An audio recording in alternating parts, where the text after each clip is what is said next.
So, another type of pronouns we are moving to talk about that is called reflexive pronouns.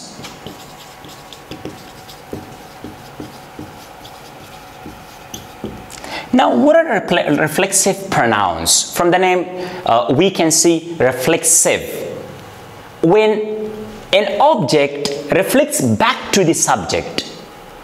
When an object reflects back to the subject, I'm going to make it easy for you. Like, let me put an example first of all.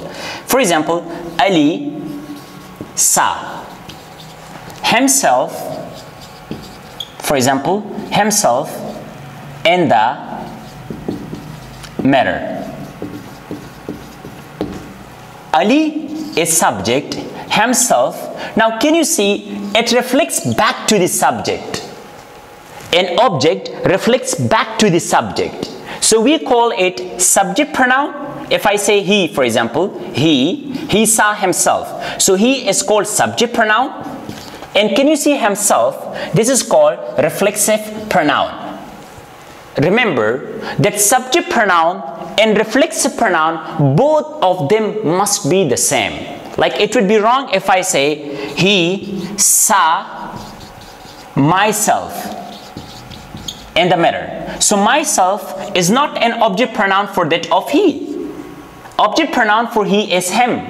So I can say like I saw myself. I saw myself in the mirror, then this is subject pronoun. And subject pronoun, myself, we can use myself. But remember, I cannot say I saw himself. That is wrong. So let's talk about subject pronouns or reflexive pronouns, or here what are reflexive pronouns and how can we go with them. Number one, we have myself. Myself reflexive pronoun, it is used for in place of what? That is for I. If I say himself, reflexive pronoun, it is used for what? For he. We have got it self. Itself is used for what? For it. Subject pronoun it. Yourself, it is used for what? For you. We have got yourself, it can be one and it can also be plural. Yourselves. Because you can be used for one, it can be used for more than one. If you want to talk about one, yourself. If you want to talk for more, you can use that of yourselves. For example, if I say they, we can use themselves. Plural, themselves. We have put myself because it's singular, himself is singular, itself is singular, but them, it's plural pronoun, we use selves over here. This we have you, we will use our, it's plural, we will put selves.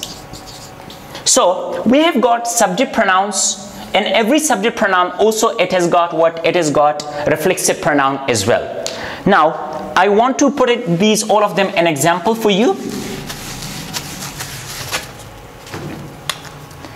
I wrote myself a letter. For example, I subject pronoun, myself, it's called reflexive pronoun. The same thing what we have studied, we can also call it intensive pronoun. Intensive pronouns. When it can function as intensive pronouns, the same thing, it can function as intensive pronoun when myself, himself, all these reflexive pronouns, they are used before main verb. How? Let me write down an example. If I say, I myself wrote a letter. Can you see? I, subject pronoun, main verb, this is main verb, and I have used this before main verb. So now in this case, I do not call it reflexive pronoun, I will call it an intensive pronoun. This is my intensive pronoun because it emphasizes the subject. I wrote myself a letter.